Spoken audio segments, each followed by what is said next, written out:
সমাজও দেখা যায় মেয়ের আদর করিয়া গালুর মধ্যে একটা টিপা মারিয়া বা কখন কিতা গট্টু নির্মা আমদার সমাজ সালাম কিলা জানি সালাম আলাইকুম।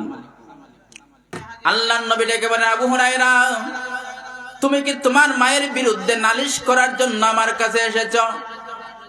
হযরত আবু হুরায়রা ডেকে বলেন, ইয়া রাসূলুল্লাহ, ইয়া হাবিবাল্লাহ, আমি মায়ের বিরুদ্ধে আপনার কাছে নালিশ করতে আসি নাই গো নবী।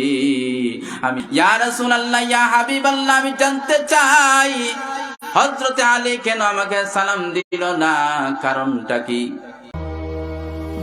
ইন্নাল হামদালিল্লাহি রাব্বিল আলামিন ওয়াল আকিবাতু লিল মুত্তাকিন।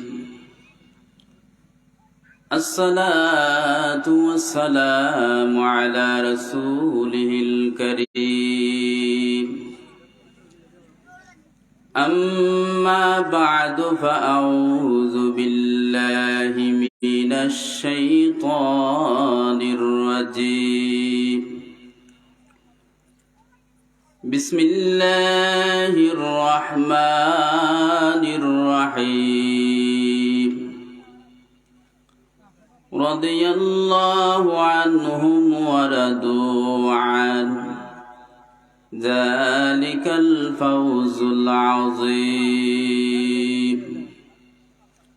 সাদাকাল্লাহুল আযীম।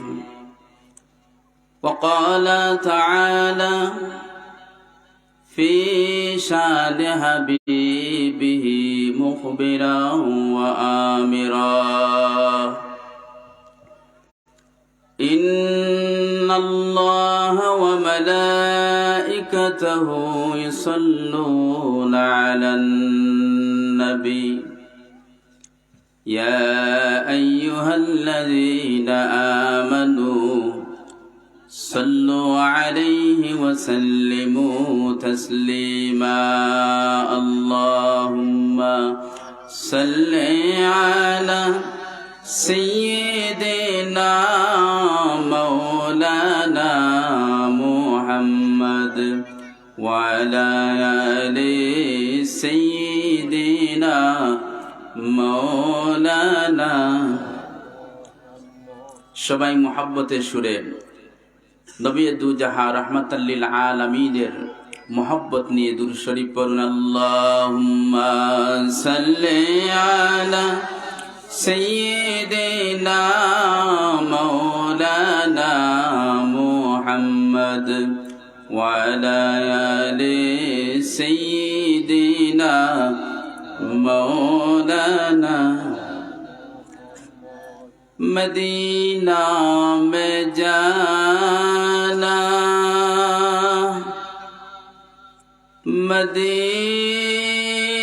मदीना में मरना, यही है मेरे दिल की तमन्ना। अल्लाहुम्मा सल्ली अला, जुड़ा आवाज, मौलाना मुहम्मद वाला आलि सय्यिदिना मरণ কালে দেখাও আমায় রাসূল তোমার চাঁদ বদন,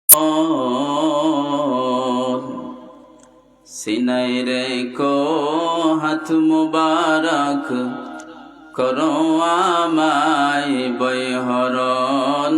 আল্লাহুম্মা সাল্লি আলা সাইয়্যিদিনা মাওলানা মুহাম্মদ ওয়া আলা আলি সাইয়্যিদিনা মাওলানা মুহাম্মদ।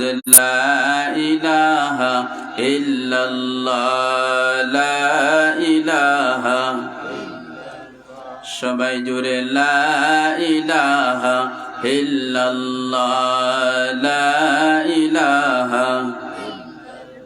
তোমার নামের জিকির করে প্রভাত বেলা পাখি, গাছের ডালে শুনিতে পাই করে ডাকা ডাকি, হৃদয়ে জোরে সুরে সুরে, হৃদয়ে জোরে সুরে সুরে, সবাই বলে এক আল্লাহ তুমি, লা ইলাহা ইল্লাল্লাহ, লা ইলাহা।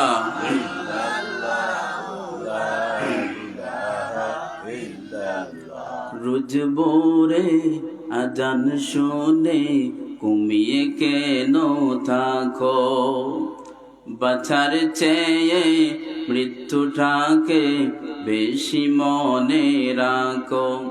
মরার পরে কবর থেকে, মরার পরে কবর থেকে জিন্দা করবে কে,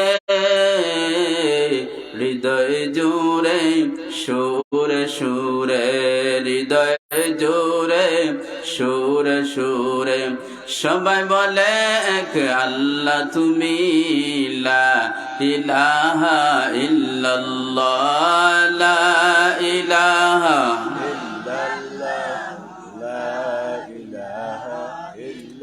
জোরে আওয়াজ দিয়ে আল্লাহ আল্লাহ আল্লাহ আল্লাহ আল্লাহ আল্লাহ আল্লাহ আল্লাহ আল্লাহ, জোরে জোরে আল্লাহ আল্লাহ আল্লাহ আল্লাহ আল্লাহ আল্লাহ।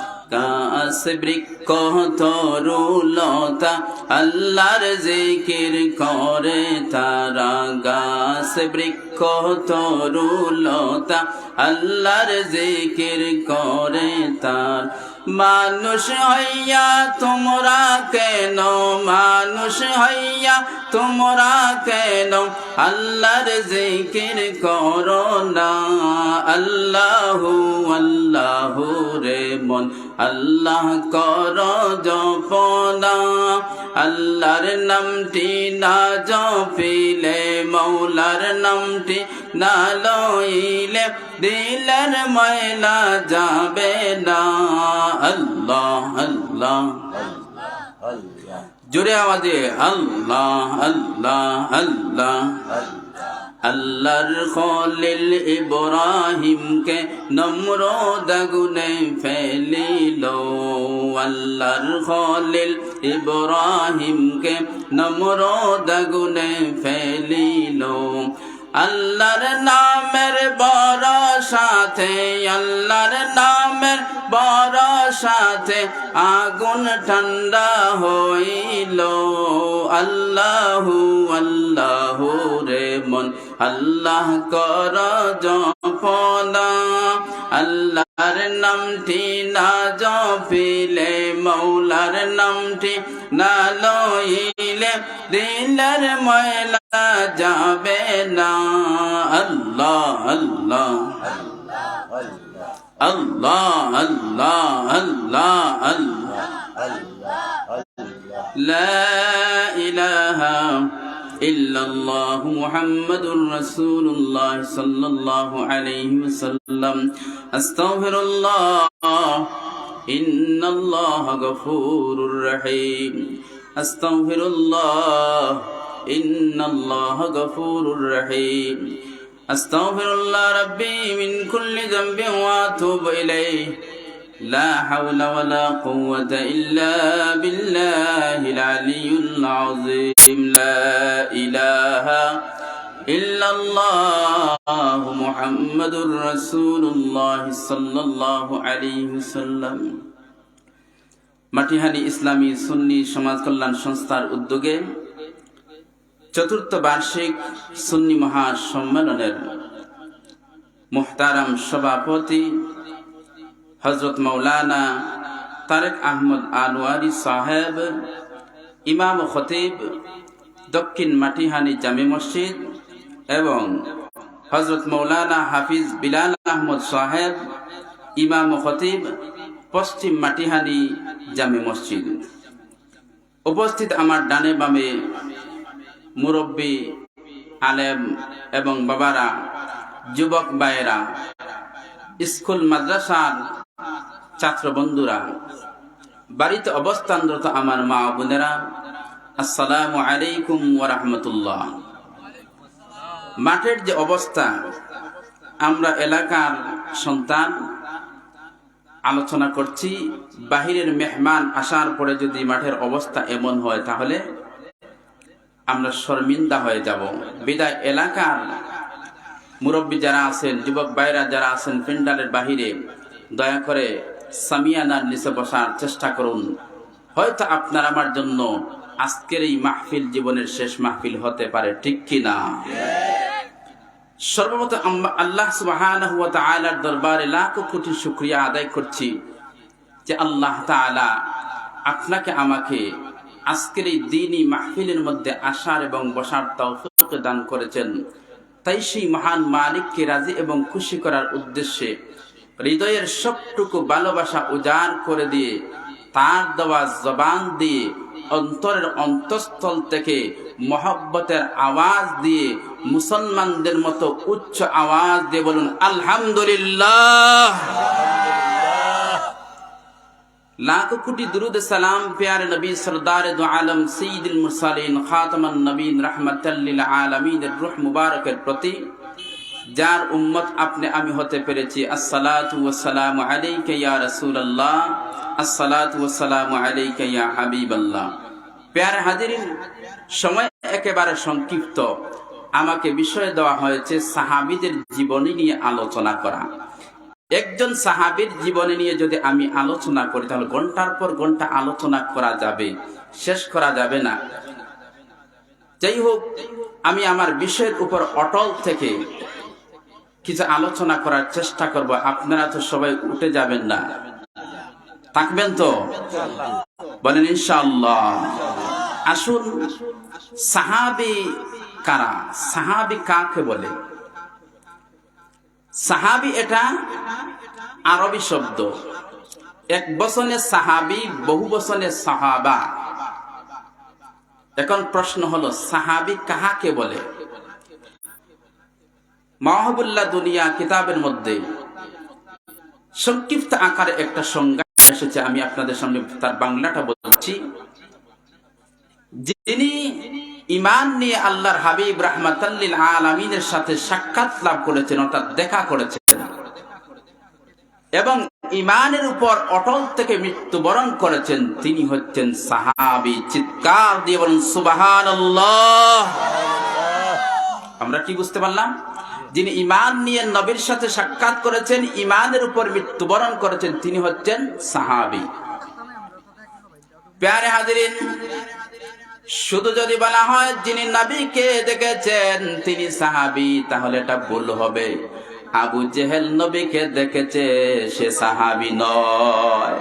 এজন্য শর্ত হলো যিনি ঈমান নিয়ে রাসূলের সাথে সাক্ষাৎ করেছেন, আবার ঈমানের উপর মৃত্যুবরণ করেছেন, তিনি হলেন সাহাবী। প্যারে হাজিরিন, সাহাবীদের ব্যাপারে আল্লাহ সুবহানাহু ওয়া তাআলা পবিত্র কোরআনুল কারীমের মধ্যে কি বলেন আমরা একটু শুনি। সূরাতুল মায়েদার 119 নম্বর আয়াতে কালিমার মধ্যে আমার আল্লাহ তাআলা বলেন, বিসমিল্লাহির রহমানির রহিম, রাদিয়াল্লাহু আনহুম ওয়া রাদু আন, যালিকাল ফাওজুল আযীম। আল্লাহ সুবহানাহু ওয়া তাআলা বলেন, সাহাবীদের পরিচয় দিতে গিয়ে আল্লাহ তাআলা বলেন, আল্লাহ তাদের প্রতি সন্তুষ্ট এবং তারাও আল্লাহর প্রতি খুশি। বলুন সুবহানাল্লাহ। শুধু তাই নয়, এটা তাদের জন্য বড় সফলতা, বিজয়। এই আয়াতকে সামনে রেখে রাসূল আরবি রাহমাতাল লিল আলামিনের একখানা হাদিস আপনাদের সামনে বলতে চাই। আল্লাহর হাবিব বলেন, আসহাবিকান নুজুম ফাবিআইয়িহিম ইক্তাদাইতুম ইহতাদাইতুম।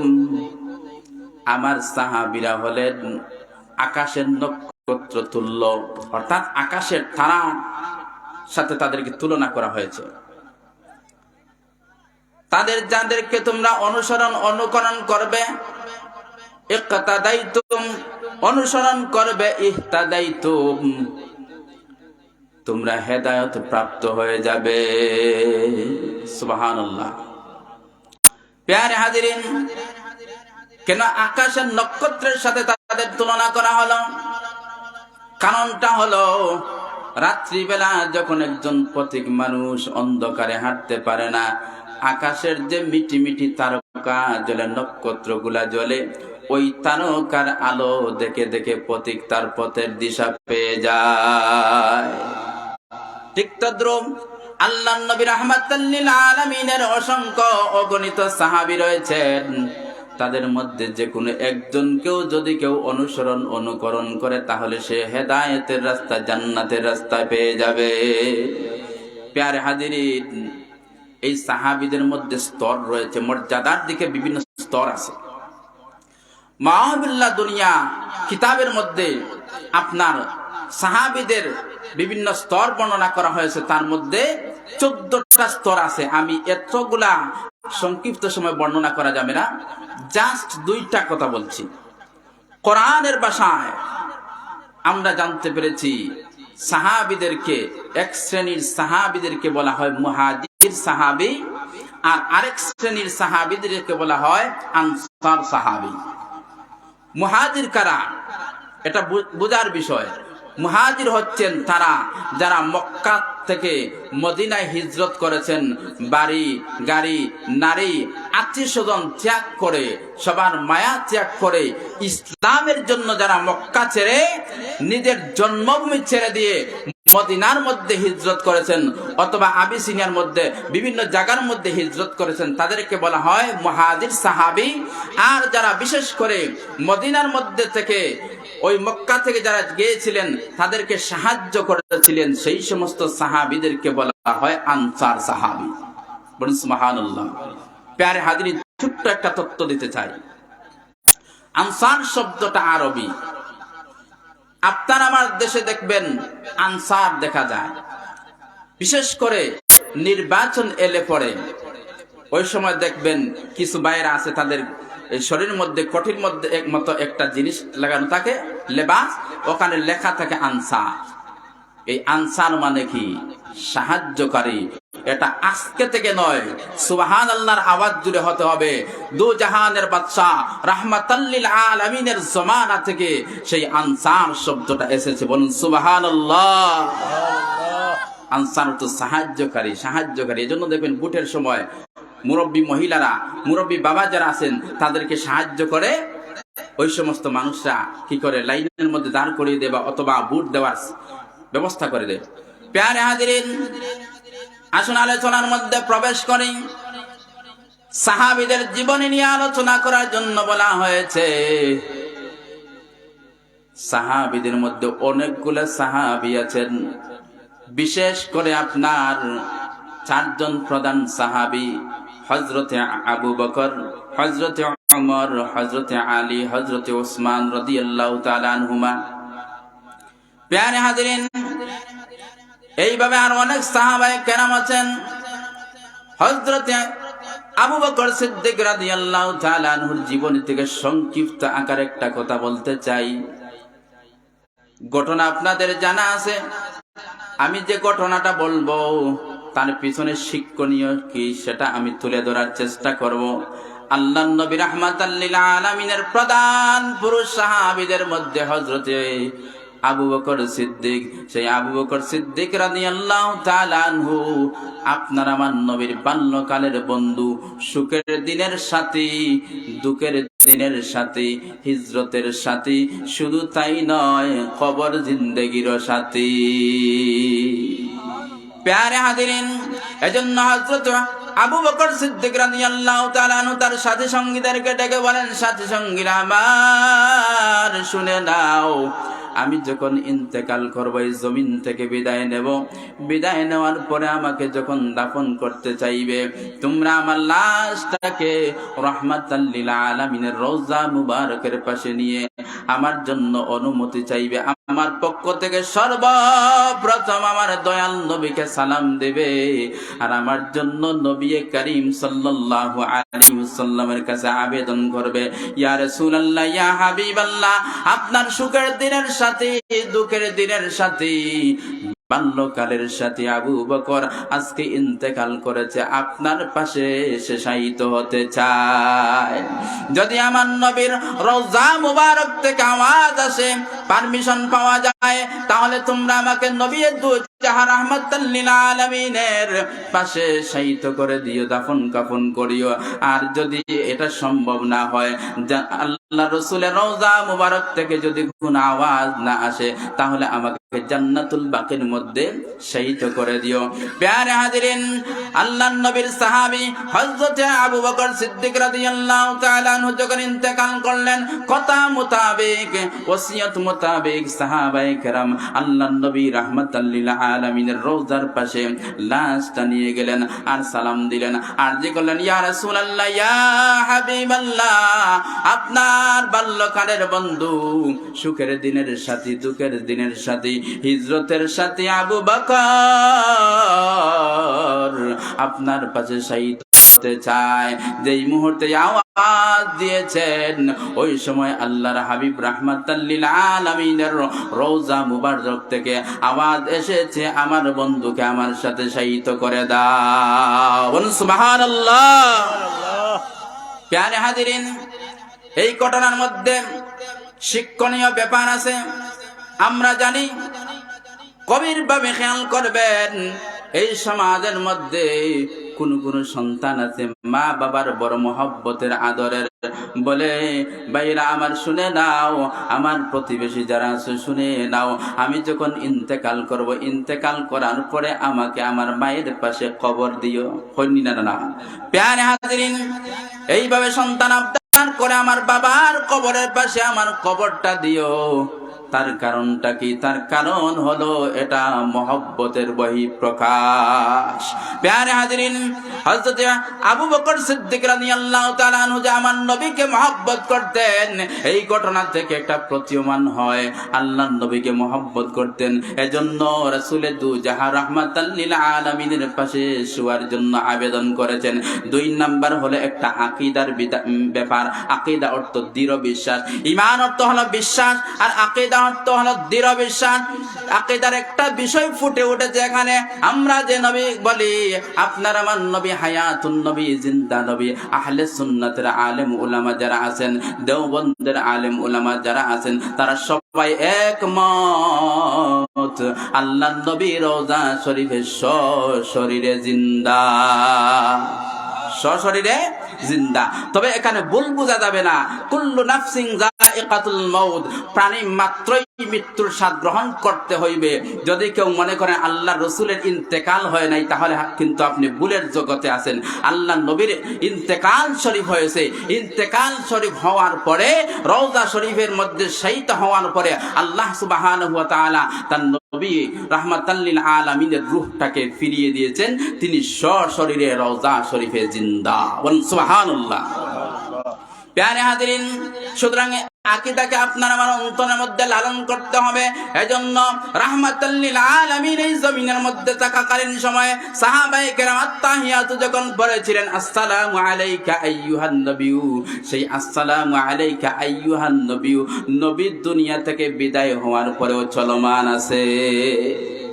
সুবহানাল্লাহ। তাআলা মাহবুবরা নানি। প্যারে হাজিরিন, নবী দু জাহান রাহমাতাল লিল আলামিন এই জমিনের মধ্যে থাকাকালীন সময় কোন উম্মত যদি একবার দুরূদ শরীফ পাঠ করত, 10টা নেকি পেত, 10টা গুনাহ মাফ হতো, আর 10টা মর্যাদা বেড়ে যেত। আল্লাহর নবী জমিন থেকে আড়াল হওয়ার পরেও, রওজা শরীফে যাওয়ার পরেও 10টা নেকি পাওয়া যায়, 10টা গুনাহ মাফ হয়, এমনকি 10টা মর্যাদা বেড়ে যায়। প্যারে হাজিরিন, 2 নাম্বার স্তরে আসুন। হযরত ওমর রাদিয়াল্লাহু তাআলা আনহুর জীবনী থেকে একটা ঘটনা বলতে চাই। একবার আল্লাহর হাবিব রাহমাতুল রাহমাতাল লিল আলামিন মসজিদে নববীর মধ্যে আল্লাহর নবীর সাহাবীদেরকে নিয়ে আলোচনা করছেন। এমন সময় দেখা যায় একজন মানুষ ইহুদি এসে মসজিদের মধ্যে দাঁড়িয়ে দাঁড়িয়ে পেশাব করে দিয়েছে। হযরত ওমর রাদিয়াল্লাহু তাআলা আনহু কাফের থেকে তরবারি বের করলেন আর বললেন, ইয়া রাসূলুল্লাহ, ইয়া হাবিবাল্লাহ, আপনি পারমিশন দেন শালাকে দুনিয়া থেকে বিতাড়িত করে দেই। আল্লাহর নবী বলেন, খামোশ, থামো, থেমে যাও। ওমর, তুমি ক্ষান্ত হয়ে যাও। কেন? সে প্রস্রাব করছে। এই মুহূর্তে যদি তাকে আঘাত করো তাহলে সে অসুস্থ হয়ে যাবে। ক্ষান্ত হয়ে যাও। প্যারে হাজিরিন, হযরত ওমর রাদিয়াল্লাহু তাআলা আনহু থেমে গেলেন। প্রস্রাব শেষ। আল্লাহর নবী ওই ইহুদি ব্যক্তিকে ডাকলেন, হে ভাই, তুমি আমার কথা শোনো। যখন কাছে আসলো, আল্লাহর নবী ডেকে বলেন, তুমি যে প্রস্রাব করেছো, তুমি কি জানো এটা মুসলমানদের ইবাদতখানা? তোমার ইবাদতখানায় যদি কেউ গিয়ে এইভাবে এই কাজে লিপ্ত হয় তাহলে তোমার কেমন লাগবে? লোকটা চিন্তায় পড়ে গেল। শেষ পর্যন্ত স্বীকার করল, ওগো আল্লাহর নবী রাহমাতাল লিল আলামিন, আমি জানি এটা মসজিদ, আর যেন প্রস্রাব করেছি কারণ হলো আমি তাওরাত কিতাবের মধ্যে দেখেছি শেষ জামানার নবী যিনি হবেন তিনি হবেন বড় ধৈর্যশীল। আপনি ধৈর্যশীল কিনা সেটা পরীক্ষা করার জন্য আমি নিজে ইচ্ছা করে প্রস্রাব করেছি। আপনি যখন ওমরকে দাঁড় করিয়ে দিলেন, আমাকে আঘাত করার সুযোগ দিলেন না, আমার সেই সময় আমার প্রতিমান হয়েছে, অনুমান হয়েছে আপনি সেই তাওরাতে বর্ণিত ধৈর্যশীল আখিরি জামানার নবী। সুতরাং আমি আর ইহুদি থাকতে চাই না, আমি কালমা পড়ে মুসলমান হতে চাই। বলুন সুবহানাল্লাহ। প্যারে হাজিরিন, এই ঘটনা থেকে আপনার আমার শিক্ষণীয় আছে। এক নাম্বার হলো, আপনার আমির যিনি থাকবেন, নেতা যিনি থাকবেন, তাকে মানতে হবে। হযরত ওমর রাদিয়াল্লাহু তাআলা আনহুর নেতা হলেন আপনার আমার নবী। যখন বলেছেন থেমে যাও, থেমে গিয়েছেন। আপনার আমার উচিত হলো, আপনার আমার কোনো মুরব্বী যদি আপনাকে আমাকে কোন কাজে নিষেধ করেন তো ওই কাজটা করিও না, থেমে যাও, অন্যায় করিও না, তখন আপনার আমার উচিত হলো থেমে যাওয়া। বিশেষ করে মা এবং বাবা যখন বলবেন বাবা ওই দিকে তুমি যেও না, তখন তাদের কথা শুনতে হবে, তখন তাদের কথা শুনতে হবে। প্যারে হাজিরিন, আসুন আল্লাহর নবীর সাহাবী হযরত আলী রাদিয়াল্লাহু তাআলা আনহুর জীবনী থেকে একটা ঘটনা বর্ণনা করতে চাই। আল্লাহর নবীর সাহাবী হযরত আলী রাদিয়াল্লাহু তাআলা আনহু প্রতিদিন যখন হযরত আবু বকর সিদ্দিক রাদিয়াল্লাহু তাআলা আনহুর সাথে সাক্ষাৎ হতো, সর্বপ্রথম আলী রাদিয়াল্লাহু তাআলা আনহু আবু বকরকে সালাম দিতেন, আসসালামু আলাইকুম। হযরত আবু বকর সিদ্দিক সালামের জবাব দিতেন। প্যারে হাজিরিন, গভীরভাবে খেয়াল করবেন। একদিন দেখা যায় আল্লাহর নবীর সাহাবী হযরত আলী রাদিয়াল্লাহু তাআলা আনহু রাসূল আরবী রাহমাতাল লিল আলামিনের দরবার থেকে নিজের বাড়ির দিকে রওনা করেছেন, আর হযরত আবু বকর সিদ্দিক নিজের বাড়ি থেকে দরবারে রিসালাতে রাহমাতাল লিল আলামিনের দরবারে আগমন করছে। দুইজন একজন আরেকজনকে যখন দূরত্ব বজায় রেখে দেখছেন, প্রতিদিন তো হযরত আলী রাদিয়াল্লাহু তাআলা আনহু আবু বকর সিদ্দিককে সালাম দেন, আজকে দেখা যায় তিনি আর সালাম দেন না। আস্তে আস্তে করে যখন মনে করেন উত্তর দিক দিয়ে আবু বকর আসছেন আর দক্ষিণ দিক দিয়ে আপনার আলী রাদিয়াল্লাহু তাআলা আনহু যাচ্ছেন, একেবারে নিকটবর্তী যখন হয়ে গেলেন, আবু বকর সিদ্দিক রাদিয়াল্লাহু তাআলা আনহু লক্ষ্য করলেন আজকে তো আলী আমাকে সালাম দেয় না। আরো যখন নিকটবর্তী হলেন, হযরত আলী রাদিয়াল্লাহু তাআলা আনহুকে আবু বকর সিদ্দিক রাদিয়াল্লাহু তাআলা আনহু সালাম দিলেন। আবু বকর আস্তে আস্তে করেন রাহমাতাল লিল আলামিনের দরবারে চলে গেলেন, গিয়ে সালাম দিলেন আর আল্লাহ নবীর কাছে প্রশ্ন রাখলেন, ইয়া রাসূলুল্লাহ, ইয়া হাবিবাল্লাহ, আমি জানতে চাই গো নবী, আমি হযরতে আলীর কি ক্ষতি করলাম? প্রতিদিন আলী আমাকে সামনে পেলে সালাম দেয়, আমাকে সালাম দেওয়ার কোনো সুযোগ দেয় না। আজকে গো নবী উল্টা হয়ে গেল, আলী আমাকে সালাম দিল না, বরং আমি সালাম দিলাম। ইয়া রাসূলুল্লাহ, ইয়া হাবিবাল্লাহ, আমি জানতে চাই হযরতে আলী কেন আমাকে সালাম দিল না? কারণটা কি? বলতে পারেন সালাম পাওয়ার লোভে না, সালাম পাওয়ার আশায় নয়। কারণ প্রতিদিন একজন মানুষ যদি আপনাকে রাস্তার মধ্যে পাওয়ার পরে জিজ্ঞাসা করে, ভাই কেমন আছেন, আর হঠাৎ একদিন যদি জিজ্ঞাসা না করে পাশ দিয়ে চলে যায়, আপনার মনের মধ্যে প্রশ্ন জাগবে। প্রতিদিন বিচারা আমাকে জিজ্ঞাসা করে, আজকে কোনো জিজ্ঞাসা করলো না, মনের মধ্যে একটা প্রশ্ন জাগবে। ঠিক তদ্রূপ হযরত আবু বকর সিদ্দিক রাদিয়াল্লাহু তাআলা সালাম পাওয়ার উদ্দেশ্য নয়, প্রতিদিন যেহেতু হযরত আলী সবার আগে সালাম দিয়ে দেন, আজকে যে সালাম না দেওয়ার কারণে বিষয়টা জানার জন্য প্রশ্ন করেছেন। প্যারে হাজিরিন, আল্লাহর হাবিব রাহমাতাল লিল আলামিন হযরত আলীর কাছে মানুষ প্রেরণ করলেন, যাও গিয়ে আমার আলীকে আমার কাছে ডেকে আনো। হযরত আলী রাদিয়াল্লাহু তাআলা আনহু যখন আল্লাহর নবীর কাছে এলেন, আসসালাতু ওয়াসসালামু আলাইকা ইয়া রাসূলুল্লাহ, আসসালাতু ওয়াসসালামু আলাইকা ইয়া হাবিবাল্লাহ, ইয়া রাসূলুল্লাহ, ইয়া হাবিবাল্লাহ, এই কিছুক্ষণ পূর্বে আপনার দরবার থেকে আমি বাড়ির মধ্যে চলে গেলাম, এখন আমি খবর জানতে পারলাম আপনি আমার কাছে লোক প্রেরণ করেছেন আপনার দরবারে আসার জন্য। ইয়া রাসূলুল্লাহ, ইয়া হাবিবাল্লাহ, কোন বেয়াদবি হলো নাকি? আল্লাহর নবী রাহমাতাল লিল আলামিন ডেকে বলেন, আলী রে, আমি জানতে চাই, আমার আবু বকর তো কাউকে কোনোদিন কষ্ট দেয় না, আমার আবু বকর তো কারো মনের মধ্যে আঘাত করে না। আলী রে, জানতে চাই, আমার আবু বকরকে তুমি আজকে কেন সালাম দিলে না? বলুন সুবহানাল্লাহ। কেন সালাম দিলে না? তুমি তো প্রতিদিন সালাম দাও। হযরত আলী রাদিয়াল্লাহু তাআলা আনহু বলেন, ইয়া রাসূলুল্লাহ, ইয়া হাবিবাল্লাহ, বেয়াদবি মাফ করবেন, ইচ্ছা করে দেই নাই।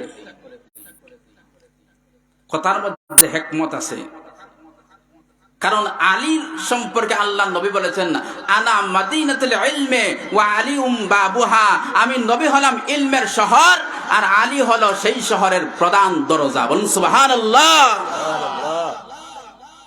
প্যারে হাজিরিন, হযরত আলী বলেন, ইয়া রাসূলুল্লাহ, বেয়াদবি মাফ করবেন, ইচ্ছা করে দেই নাই। আল্লাহ নবী বলেন, কেন? সুবহানাল্লাহর আওয়াজ কিন্তু জুড়ে হতে হবে। হযরত আলী রাদিয়াল্লাহু তাআলা আনহু বলেন, ইয়া রাসূলুল্লাহ, গত রাত্রে ঘুমের মধ্যে আল্লাহর তৈরি জান্নাত দেখেছি। বলুন সুবহানাল্লাহ। আল্লাহর তৈরি জান্নাত দেখেছি। আমরা তো জান্নাত তো দূরের কথা, জাহান্নামও দেখি না। আল্লাহর নবী বলেন, তাতে কি হয়েছে? হযরত আলী রাদিয়াল্লাহু তাআলা আনহু ডেকে বলেন, ইয়া রাসূলুল্লাহ, ইয়া হাবিবাল্লাহ, ঘুমের ঘরে স্বপ্নের মধ্যে যখন আল্লাহর তৈরি জান্নাত দেখলাম, ওই জান্নাতের মধ্যে আমি সুন্দর একটা কুরসি দেখতে পেলাম। আরবি ভাষায় বলা হয় কুরসি, ইংরেজিতে বলা হয় চেয়ার, বাংলাতে বলা হয় কেদারা।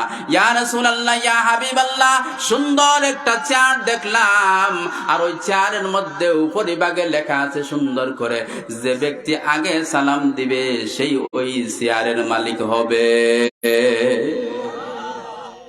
এখন যেহেতু হযরত আলী রাদিয়াল্লাহু তাআলা দেখেছেন, তাহলে আগে সালাম দিলে তার কপালে আসবে, ঠিক কিনা? কিন্তু হযরত সাইয়্যিদিনা আলী রাদিয়াল্লাহু তাআলা আনহুকে বলে, ইয়া রাসূলুল্লাহ, আমি চিন্তা করে দেখলাম, আমি যদি হযরত আবু বকরকে সালাম দেই, তাহলে ওই চেয়ারের মধ্যে আমি বসলে আমাকে মানানসই হবে না। কারণ চেয়ার যদি অনেক বড় হয়, আর আমার লাহান নুরুল ইসলাম আজিজের মধ্যে কোটি কোটি মানুষ হয়, তাহলে হইতো না। হুজুরের মতো একজন সাব্যস্ত মানুষের দরকার, গায়ে একত্রে থাকার দরকার।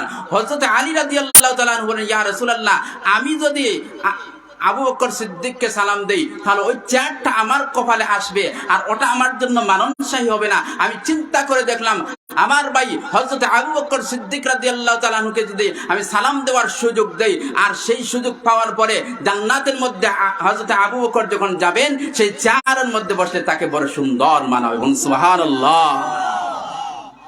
এজন্য ডক্টর ইকবাল বলেছেন, বাংলা বলছি, তাহারা ছিল দয়ার সাগর, তোমরা সবাই হিংসুটে। তাহারা কারা? তাহারা মানে সাহাবীরা, আর তোমরা সবাই হিংসুটে মানে এই জামানার মানুষদেরকে বলেছে। আমরা ওই লোক বেটা আগে আমি সালাম দিয়া কিলাহান শিয়াল লইয়া যাইতাম, ফাউর ফেওয়া তুইলা বইতাম।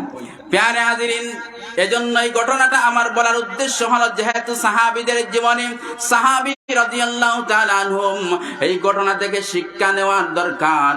এক নাম্বার হলো সালাম দিলেন, সালামের আলোচনা।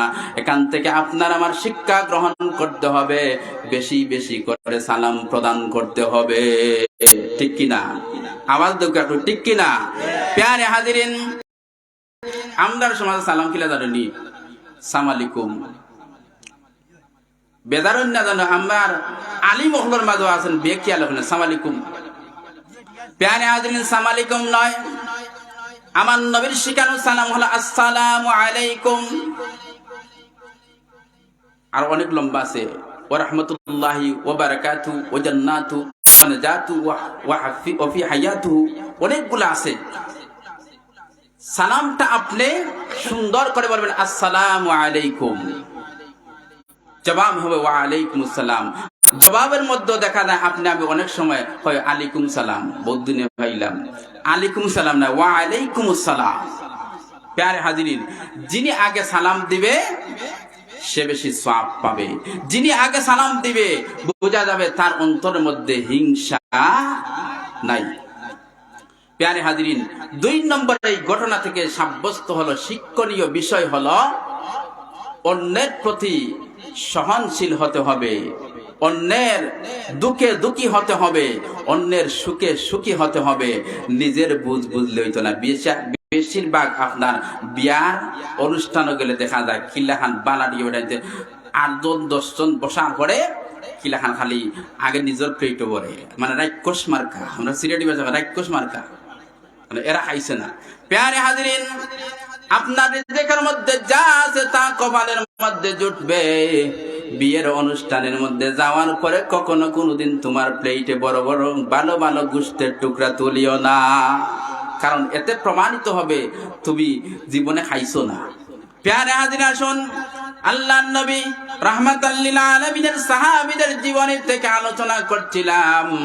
আরেকজন সাহাবীর জীবনী থেকে আলোচনা করতে চাই, যিনি হচ্ছেন প্রসিদ্ধ একজন সাহাবী, যিনি সবচেয়ে বেশি হাদিস বর্ণনা করেছেন, যার নাম হলো আব্দুল্লাহ। আর উপাধি যাকে আল্লাহর নবী সুন্দর করে বলেছেন আবু হুরায়রা, বিড়াল চালার পিতা, বিলাই বাপ। এটা বেশি লম্বা করতাম না, সংক্ষিপ্ত করলাম। বিড়াল চালার পিতা, মায়া মহব্বত করিয়া হয়েছিল। আমরা সমাজও দেখা যায় মেয়েরা আদর করিয়া গালের মধ্যে একটা টিপা মারিয়া বাপ ওখান কিতা গট্টু নির্মা আম্মু কিতা করায়, আসলে তার নাম আম্মু নেই, আম্মু নাই, মহব্বত করিয়া। ঠিক তো আল্লাহর নবী মহব্বত করে হযরত আব্দুল্লাহকে, আল্লাহর নবীর বাবা আব্দুল্লাহ বলছি না, সাহাবী আব্দুল্লাহকে বলেছিলেন আবু হুরায়রা, কারণ তিনি সবসময় বিড়ালের বাচ্চা সাথে রাখতেন। একদিন তার জামার আস্তিন থেকে একটা বিড়াল ছানার বাচ্চা দৌড় মেরে বের হয়েছে, আর সেই সময় আল্লাহ নবী বলেছেন ইয়া আবা হুরায়রা, ও বিড়ালের বাপ, মহব্বত করিয়া। এজন্য সেই দিন থেকে তার নাম আবু হুরায়রা। সেই আবু হুরায়রা রাদিয়াল্লাহু তাআলা আনহুর জীবনী থেকে একটা ঘটনা বলতে যাই। আল্লাহর নবী রাহমাতাল লিল আলামিনের সাহাবী হযরত আবু হুরায়রা রাদিয়াল্লাহু তাআলা আনহু অতি অল্প বয়সে যখন ইসলাম গ্রহণ করলেন, হযরত আবু হুরায়রার মা ইসলাম ধর্ম গ্রহণ করলেন না। মা ডেকে বলে, এই আব্দুল্লাহ, তার নাম কিন্তু পূর্ববর্তীতে আরেক অন্যটা ছিল। আল্লাহর নবী রাহমাতাল লিল আলামিনের কাছে যখন ইসলাম গ্রহণ করলেন, এই সময় এমন সময় বারবার যখন আল্লাহর নবীর দরবারে হযরত আবু হুরায়রা রাদিয়াল্লাহু তাআলা আনহু আসেন আর নবীর দরবারে বেশি সময় কাটিয়ে দেন, এমন সময় মা আবু হুরায়রা ডেকে ডেকে বলেন, আবু হুরায়রা রে, বারবার তুই কোথায় যেন চলে যাস, আমাকে সময় দিস না, বারবার কোথায় চলে যাস। একদিন শেষ পর্যন্ত প্রকাশ হয়ে গেল আবু হুরায়রা রাদিয়াল্লাহু তাআলা আনহু আল্লাহর নবীর ইসলাম ধর্ম গ্রহণ করেছেন। মা তাকে নিষেধ করলেন, আবু হুরায়রা, আমি মা তোকে বলছি আব্দুল্লাহর ছেলে মুহাম্মদের সঙ্গ ছেড়ে দে, মুহাম্মদের সাথে তো চলাফেরা করিস না। হে আব্দুল্লাহ, তোকে বলছি তুই মুহাম্মদের সঙ্গ ছেড়ে দে। অনেক বোঝানোর পরে যখন সঙ্গ ছাড়লেন না, শেষ পর্যন্ত একদিন হযরতে আবু হুরায়রা রাদিয়াল্লাহু তাআলা আনহুকে তার মা পিটালেন, মারলেন। মারার পরে হযরতে আবু হুরায়রা রাদিয়াল্লাহু তাআলা আনহু মায়ের হাতের পিটুনি খেয়ে দরবারে রিসালতে চলে গেলেন, রাসূল করিম সাল্লাল্লাহু আলাইহি ওয়াসাল্লামের দরবারে গিয়ে মনটা খুব বেজার করে বসে আছে। আল্লাহর নবী নজর করে দেখলেন আবু হুরায়রার মনটা বড় বেজার। আল্লাহর নবী ডেকে বলেন, আবু হুরায়রা, কি হয়েছে, মনটা বেজার কেন? বাড়িতে কোনো সমস্যা হয়েছে কিনা? হযরত আবু হুরায়রা ডেকে বলেন, ইয়া রাসূলুল্লাহ, বাড়িতে কোনো সমস্যা নেই, তবে একটা সমস্যা হয়েছে। আমি যে বারবার আপনার কাছে আসি, এটা আমার মা সহ্য করতে পারে না, এজন্য আমাকে পিটুনি দিয়েছে। প্যারে হাজিরিন, আল্লাহর নবী ডেকে বলেন, আবু হুরায়রা, তুমি কি তোমার মায়ের বিরুদ্ধে নালিশ করার জন্য আমার কাছে এসেছো? হযরত আবু হুরায়রা ডেকে বলেন, ইয়া রাসূলুল্লাহ, ইয়া হাবিবাল্লাহ, আমি মায়ের বিরুদ্ধে আপনার কাছে নালিশ করতে আসি নাই গো নবী। আমি এসেছি আমার মায়ের জন্য আপনার কাছে একটু হেদায়েতের দোয়া চাইতে। আমি বিশ্বাস করি আপনি রাহমাতাল লিল আলামিন দুইটা হাত মোবারক বাড়িয়ে যদি আল্লাহর দরবারে আমার মায়ের হেদায়েতের জন্য দোয়া করেন, আমার বিশ্বাস কোন নবীজি আপনার দোয়া বিফল যাবে না, আমার মা ইসলাম গ্রহণ করবে। সুবহানাল্লাহ। প্যারে হাজিরিন, আল্লাহর নবী রাহমাতাল লিল আলামিন আবু হুরায়রা রাদিয়াল্লাহু তাআলা আনহু মায়ের জন্য আল্লাহর দরবারে আরজি পেশ করলেন, পরওয়ারদিগার আলম, আবু হুরায়রার মাকে তুমি হেদায়েত দান করো, অর্থাৎ ইসলাম ধর্মে দীক্ষিত করে দাও। যেই মুহূর্তে আল্লাহর নবী দোয়া করছিলেন, সাথে সাথে আবু হুরায়রা রাদিয়াল্লাহু আনহু দৌড় শুরু করলেন। যখন যাচ্ছেন, পিছন দিকে সাহাবায়ে কেরামরা তার পিছনে দৌড়াতে শুরু করলেন। কেন? এই মানুষটা তো শরীফ ভদ্র, সে তো কখনো কোনোদিন কারোর সাথে ঝগড়া ফেসাদ করে না, কারোর সাথে মারামারি কাটাকাটি হানাহানি করে না, দৌড়াচ্ছে কেন? না জানি কোন বিপদ হয়েছে। তার পিছনে পিছনে সবাই দৌড়াচ্ছে। এক পর্যায়ে আবু হুরায়রা রাদিয়াল্লাহু তাআলা আনহু পিছনে জামার দিক টান দিয়ে বলল, ভাই কি হয়েছে, দৌড়াচ্ছ কেন? হযরত আবু হুরায়রা রাদিয়াল্লাহু তাআলা আনহু ডেকে বলেন, সাথীরা আমার ছেড়ে দাও, আমি দৌড়াতে দৌড়াতে আমার বাড়ির মধ্যে যেতে চাই, গিয়ে দেখতে চাই আমি সবার আগে বাড়ির মধ্যে পৌঁছালাম নাকি আমার নবীর দোয়া পৌঁছে গেল। সুবহানাল্লাহ। দৌড়ানি শুরু করেছেন, আমি আগে আমার বাড়িতে গেলাম নাকি আমার নবীর দোয়া পৌঁছেছে। দরজার মধ্যে গেলেন, গিয়ে ভিতর থেকে আওয়াজ আসলো, কে? আবু হুরায়রা বললেন, আমি। তখন তো তার নাম ছিল কি? আব্দুল্লাহ। আমি আব্দুল্লাহ, যাই হোক প্রসিদ্ধ নামে আসি আবু হুরায়রা। মা বললেন, বাবা একটু ওয়েট করো, অপেক্ষা করো, আমি দরজা খুলছি। এই যে কথাটা বললেন, কথার আওয়াজের মধ্যে মুলায়েম একটা সুর, নরম একটা মধুর সুর এসেছে। আবু হুরায়রা রাদিয়াল্লাহু তাআলা আনহু মনে মনে চিন্তা করলেন, আমি আমার বাড়িতে পৌঁছার আগে আমার নবী রাহমাতাল লিল আলামিনের দোয়া পৌঁছে গেছে। সুবহানাল্লাহ। দরজা খুললেন, দেখা যায় মায়ের ভিজা চুল, গোসল করে এসেছেন, চুল থেকে টপ টপ করে পানি পড়ছে। আবু হুরায়রা ডেকে বলেন, বয় তো, মা তো পিঠা দিয়েছেন। বয়ে বয়ে বললেন, মা চুল থেকে পানি পড়ছে কেন? সুবহানাল্লাহর আওয়াজ জুড়ে হতে হবে। চুল থেকে পানি পড়ছে কেন? আবু হুরায়রার মা বলেন, আবু হুরায়রা, তোকে আমি যখন পিটুনি দিয়েছি, পিটুনি দেওয়ার পর থেকে আমার জানের মধ্যে অশান্তি সৃষ্টি করেছে। আমি তো আমার সন্তানকে পিটালাম, আমার সন্তানকে কোনো বাদ মানুষের কাছে যায় নাই। এই জমিনের মধ্যে আল আমিন বিশ্বাসী একজন মানুষ আব্দুল্লাহর বেটা মুহাম্মদের কাছে গিয়েছে। মুহাম্মদ তো আমি জানি ভালো, সুতরাং আমি নিজে চিন্তা করছি আমি আর অমুসলিম থাকতে চাই না, কালমা পড়ে মুসলমান হতে চাই। বলুন সুবহানাল্লাহ। চিন্তা করেন, মাকে নিয়ে আল্লাহ রাসূলের দরবারে। এই ঘটনা থেকে দুইটা শিক্ষণীয় বিষয় আছে সাহাবীদের জীবনে। এক নম্বর হলো, আল্লাহর নবী প্রশ্ন করেছিলেন, আবু হুরায়রা, তুমি কি মায়ের বিরুদ্ধে নালিশ করার জন্য, বিচার দেওয়ার জন্য আমার কাছে এসেছো? আমি রাহমাতাল লিল আলামিন নবী হওয়ার পরেও তোমার মায়ের বিচার করতে পারবো না। আজকে আপনার আমার এই সমাজে দেখা যায় কিছু সন্তান আছে হতভাগা, যাদের কপালের মধ্যে জাহান্নাম লেখা। তো বলবেন আপনি সিকিউরিটি দিলে গেলা।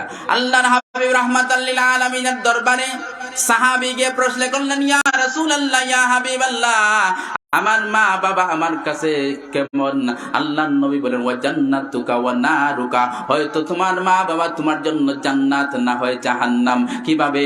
মা বাবার খেদমত যদি করতে পারো, তাদেরকে যদি সন্তুষ্ট রাখতে পারো রে সাহাবী, তাহলে আল্লাহ খুশি হয়ে যাবেন, তোমার জন্য জান্নাতের দরজা খোলা। আর মা বাবা যদি তোমার উপর অসন্তুষ্ট হয়ে যায়, তাহলে তোমার জন্য জাহান্নামের দরজা খোলা। কেন বললাম? হতভাগা জাহান্নামী কিছু সন্তান এই জমিনের মধ্যে আছে। এই সমাজের মধ্যে দেখবেন অনেক সন্তান আছে পঞ্চায়েতের কাছে মায়ের বিরুদ্ধে গিয়ে বিচার দেয়। আসেনি? ইবে মানে কেউ থাকলে তোমার কাছে 100 বার সালাম আমার। আল্লাহর ওয়াস্তে মা বাবার কেন কই না জানো, দিলাহান যদি পঞ্চায়েত কেউ বিচার দিয়া তখন মনে করেন না জানো যে কেউ আমার খুশি দিয়া শিখাইয়া দিচ্ছেন নাকি? তা না। প্যারে হাজিরিন, মায়ের বিরুদ্ধে নালিশ করা যাবে না। এই ঘটনা থেকে শিক্ষা গ্রহণ করতে হবে। মা বাবার বিরুদ্ধে কারো কাছে নালিশ করা যাবে না।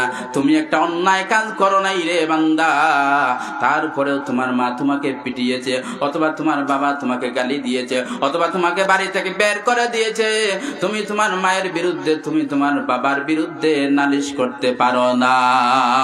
একটা। 2 নাম্বার হলো, আল্লাহ রাসূল সাল্লাল্লাহু আলাইহি ওয়াসাল্লামের দোয়া যে কবুল হয়, এটা প্রত্যেক সাহাবীর দৃঢ় বিশ্বাস ছিল। দৃঢ় বিশ্বাস ছিল। এজন্য আল্লাহর নবীর যতগুলা কথা আছে, প্রত্যেকটাকে আপনার আমার অন্তরের মধ্যে ধারণ করতে হবে। এগুলা সত্য, ভুল বোঝা যাবে না। প্যারে হাজিরিন, আরেকটি ঘটনা বলতে চাই। হযরত বেলাল রাদিয়াল্লাহু তাআলা আনহু, যার বাড়ি ছিল আফ্রিকায়, সবাই জানেন কালো মানুষ, তাকে সবাই এক বাক্যে জানে, তিনি হলেন ইসলামের প্রথম মুয়াজ্জিন। প্যারে হাজিরিন, বেলাল রাদিয়াল্লাহু তাআলা আনহু মসজিদে নববীর মুয়াজ্জিন, সুন্দর সুললিত কণ্ঠে আযান দেন প্রতিদিন। কিন্তু তার একটা সমস্যা ছিল, আশহাদু আল্লা ইলাহা ইল্লাল্লাহ, আশহাদুর জায়গা আশহাদু বললেন, সুন্দর করে উচ্চারণ করতে পারেন না। আপনার আমার সমাজে একটা কথা প্রচলিত আছে, তার কলজিফরা বাট্টি, আসলে কলজিফরা বাট্টি নয়, উমাইয়ার কৃতদাস ছিলেন। ওই উমাইয়া তাকে শাস্তি দিয়েছিল, আর আঙ্গারের কারণে তার জিহ্বাটা তেতলে গিয়েছিল, জলে পড়ে গিয়েছিল, যার কারণে আশহাদুর জায়গা আশহাদু বলতেন। প্যারে হাজিরিন, ওই বেলাল রাদিয়াল্লাহু তাআলা আনহু যখন প্রতিদিন সুন্দর করে সুললিত কণ্ঠে আওয়াজ দিয়ে আযান দিতেন, একদিন কিছু সাহাবায়ে কেরাম এশার নামাজের পরে হযরতে দু জাহান রাহমাতাল লিল আলামিনের কাছে একটা কাফেলা গেলেন সাহাবীদের, গিয়ে বলেন ইয়া রাসূলুল্লাহ ইয়া হাবিবাল্লাহ, আপনার কাছে একটা আরজি নিয়ে এসেছে। আল্লাহর নবী ডেকে বলেন কি আরজি নিয়ে এসেছো? সাহাবীরা ডেকে বলেন ইয়া রাসূলুল্লাহ, বেলাল রাদিয়াল্লাহু তাআলা সুন্দর করে আযান দেন, তবে একটা সামান্য সমস্যা আছে, তিনি আশহাদুর জায়গার আশহাদু বলেন। ইয়া রাসূলুল্লাহ, আপনি যদি পারমিশন দেন তাহলে নতুন একজন মুয়াজ্জিনের দরকার, মুয়াজ্জিন নিযুক্ত করা হোক, সুললিত সুচ্চ আর সুন্দর সহি করে আযান দিবে। আমরা বেলালের বিরুদ্ধে নালিশ করার জন্য আসি নাই, আমরা চাচ্ছি আরেকজন মুয়াজ্জিনের দরকার। হযরত বিলাল রাদিয়াল্লাহু তাআলা কে শেষ পর্যন্ত অনেক সময় দেখবেন ঘরের আপনার পিতা যদি ঘরের মধ্যে থাকেন, অন্যান্য ভাইয়ের কথা মানতে গিয়ে আপনার পিতা তাদের কথায় সায় দেন। সাহাবীদের এই আবদারটাকে রক্ষা করতে গিয়ে বললেন ঠিক আছে। হযরত বেলাল রাদিয়াল্লাহু তাআলা কে ডাকলেন, বেলাল রে, মসজিদে নববীর চাবিটা আমার কাছে দাও। এই বলে যখন চাবি চাইলেন, হযরতে বেলাল রাদিয়াল্লাহু তাআলা আল্লাহর নবীর কাছে চাবি দিয়ে দিলেন।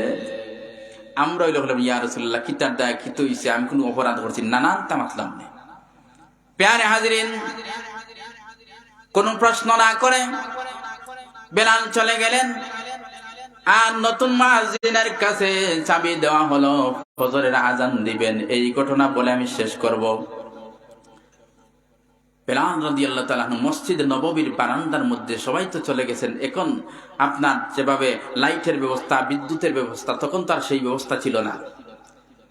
বেলাল রাদিয়াল্লাহু তাআলা সেজদার মধ্যে পড়ে গেলেন আর বললেন, আল্লাহ, আমি জানি না আমার কোন অপরাধের কারণে তোমার হাবিব আমার কাছ থেকে মসজিদে নববীর চাবি ছিনিয়ে নিয়েছেন। আমি জানি না আমার অপরাধটা, তবে আমি বেলাল তোমার কুদরতি পায়ের মধ্যে সেজদায় পড়লাম। যতক্ষণ পর্যন্ত এই চাবিটা আমার কাছে ফিরে না আসবে, আমি বেলাল মাথা তুলব না। সুবহানাল্লাহ। সেজদায় পড়ে কান্না করছে। নতুন মুয়াজ্জিন মসজিদের মধ্যে আযান দিলেন, কিন্তু ওই দিন ওই যে আমরা সুবহে সাদিক শেখা রেখা পড়ার পরে জামাত পড়ি, ওই দিন দেখা যায় এটা আর হয় না। কিন্তু মানুষ যারা নামাজি আছেন দেখবেন, ঘুমানোর পরে 6 ঘন্টা 8 ঘন্টা ঘুমানোর পরে অটোমেটিক ঘুম ভেঙে যায়। যখন মানুষ অসহ্য হয়ে গেল ঘুমাতে ঘুমাতে, আজকে তো মসজিদে নববীর মধ্যে আযান শোনা যায় না, কারণটা কি? একজন করে সবাই মসজিদে নববীর মধ্যে জড়ো হলো। প্যারে হাজিরিন, জড়ো হয়ে মাতামাতি শুরু করলেন, কি হয়েছে আজকে মসজিদে নববীর মধ্যে আযান হয় না কেন, আযান হয় না কেন? অথচ আযান হয়ে গেছে। নামাজের মধ্যে আসলেন সাহাবায়ে কেরাম। প্যারে হাজিরিন, আল্লাহর নবী রাহমাতাল লিল আলামিন বসে রয়েছেন। এমন সময় দেখা যায় আল্লাহর নবী রাহমাতাল লিল আলামিনের দরবারে খবর নিয়ে এসেছেন, বাণী পৌঁছিয়ে দিলেন হযরতে জিবরাইল আলাইহিস সালাম। আল্লাহর নবীকে ডেকে বলেন, ইয়া রাসূলুল্লাহ, ইয়া হাবিবাল্লাহ, আজকে কি মসজিদে নববীর মধ্যে আযান হয় নাই? কারণটা কি? মসজিদে নববীর মধ্যে আযান হলো না কেন? আল্লাহর নবী বলেন, নতুন মুয়াজ্জিন তো আযান দিয়ে দিয়েছেন। সাহাবীরা কি বলে, আযান তো হয়ে গেছে। হ্যাঁ, আযান হয়ে গেছে। আল্লাহর নবী রাহমাতাল লিল আলামিন যখন বললেন মসজিদে নববীর মধ্যে আযান হয়ে গেছে, জিবরাইল ডেকে বলেন, ইয়া রাসূলুল্লাহ, প্রতিদিন যখন বেলালে আযান দিত আরশে মুআল্লা পর্যন্ত সেই আযান আওয়াজ পৌঁছে যেত। আজকে আরশে মুআল্লার মধ্যে আযানের আওয়াজ পৌঁছায় নাই, এজন্য আল্লাহ আমাকে পাঠিয়েছেন, কেন আজকে আযান হলো না? সুবহানাল্লাহ, জুড়ে হইতো না? নেই আযান হওয়ার পরেও আযানের আওয়াজ পৌঁছেছে না। তার মানে হলো কি? আল্লাহ সুবহানাহু ওয়া তাআলা এটা জিবরাইল আলাইহিস সালামের মাধ্যমে আল্লাহর নবীকে জানালেন যে বেলাল রাদিয়াল্লাহু তাআলা ইশক এবং মহব্বত নিয়ে আযান দেয়, আমি ওই কালো বিলালটাকে গ্রহণ করে নিলাম। ওই কালো বিলাল, এজন্য আমার আল্লাহর কাছে কে ফর্সা, কে কালো, কে আমির, কে প্রজা, কে রাজা, কে ফকির, এগুলা দেখার বিষয় নয়, অন্তরটাকে দেখেন। অন্তরের মধ্যে আল্লাহর প্রতি, আল্লাহ রসুলের প্রতি কি পরিমাণ মহব্বত আর ইশক আছে, এগুলা আল্লাহ তাআলা দেখে থাকেন। সুতরাং হযরতে বিলাল রাদিয়াল্লাহু তাআলা যখন আজান দিতেন, এই আজানটা ইশক এবং মহব্বত নিয়ে দিতেন।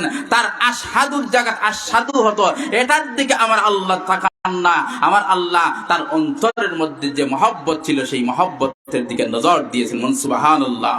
প্যারে হাজিরিন, এজন্য বলছিলাম বিলাল রাদিয়াল্লাহু তাআলা এত মর্যাদা কেন? আল্লাহ নবী যখন মেরাজ শরীফে গিয়েছিলেন, অন্ধকার একটা জায়গার মধ্যে যাওয়ার পরে আল্লাহ নবী বিলাল রাদিয়াল্লাহু তাআলা জুতা মুবারকের আওয়াজ শুনতে পেলেন। কেন? কারণটা কি? আল্লাহ নবী আসার পরে বিলাল রাদিয়াল্লাহু তাআলা কে ডেকে বলেন, বেলাল তুমি এমন কি আমল করো যার কারণে আমি আরশে মুআল্লার মধ্যে পৌঁছার পূর্বক করে অন্ধকার একটা জায়গার মধ্যে তোমার জুতার আওয়াজ শুনলাম। আল্লাহ নবীর এই প্রশ্নের জবাবে বেলাল রাদিয়াল্লাহু তাআলা ডেকে বলেন, ইয়া রাসূলুল্লাহ, ইয়া হাবিবাল্লাহ, আমি তো কখনো কোনোদিন ভালো আমল করতে পারি না, তবে যেই দিন আপনি বলেছিলেন ওযু করার পরে 2 রাকাত তাহিয়াতুল ওযুর সুন্নাত পড়তে হবে, সেই দিন থেকে আমি বেলাল ওযু করার পরে 2 রাকাত তাহিয়াতুল ওযুর সুন্নাত পড়ি। এটাই আমি জানি আমার একটা আমল। আল্লাহর নবী বলেন, এই আমলটা আল্লাহর দরবারে গ্রহণযোগ্য হয়েছে, বিদায় আরশে মুআল্লা পর্যন্ত আল্লাহ তোমার মর্যাদা বাড়িয়ে দিয়েছেন। সুবহানাল্লাহ। ওয়াখির দাওয়ানা আলহামদুলিল্লাহি রাব্বিল আলামিন। সাল্লাল্লাহু আলা সাইয়্যিদিনা মাওলানা মুহাম্মদ ওয়া আলা আলিহি ওয়া সাহবিহি।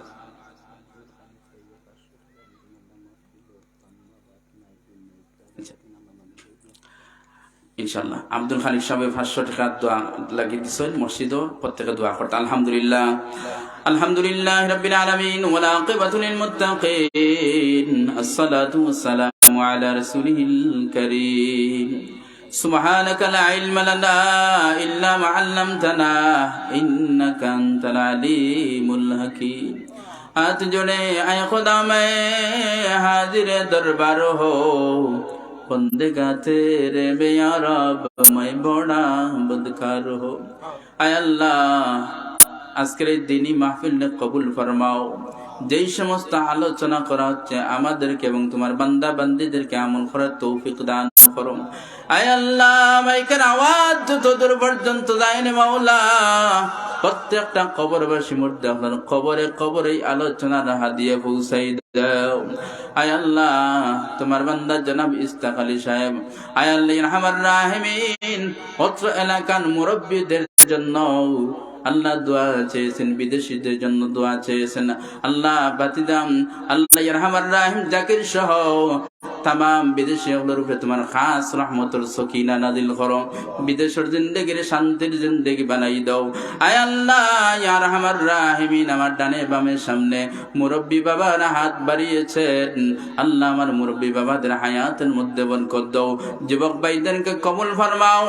আয় আল্লাহ ইয়া আরহামার রাহিমিন, যেই সমস্ত যুবকেরা আজকের এই দিনী মাহফিলের আয়োজন করলেন, আল্লাহ প্রত্যেক এই যুবক ভাইদেরকে তুমি কবুল ফরমাও। আয় আল্লাহ প্রত্যেকের কবরবাসী মুর্দাহনে মাফ করে দাও। আর আমার রাহিম আল্লাহ তোমার আরে তুই বান্দা আল্লাহ দোয়া চেয়েছেন, প্রত্যেকের দিলের জায়েজ মাকাসিদ পূরণ ফরমাও। আয় আল্লাহ ইয়া আরহামার রাহিমিন, আল্লাহ আমরা কোন ঘাটের মধ্যে আটকাল আছি, আটকাল ঘাট থেকে উদ্ধার করে দাও। জীবন চলার পথে যা কিছুর দরকার তুমি মাবুদের কুদরত থেকে আমরা সাহায্য করো। আয় আল্লাহ খাস করি মাওলা এই জামাতের মধ্যে এমন সন্তান আছে সারাদিন বাহিরে কাজ কর্ম করিয়া বিকাল বেলা বাড়ির মধ্যে মা মা হইয়া ডাক দিবার লোক নাই, বাবা হইয়া ডাক দিবার লোক নাই। আমার মতো যারা বাবা হারা, যারা মা হারা, আল্লাহ আপনার মা বাবার কবর কোন আযাব দিও না। রব্বির হামহুমা কামা রব্বায়ানি সগীরা। والسلام على المرسلين والحمد لله رب العالمين. لا إله إلا الله محمد رسول الله. السلام عليكم.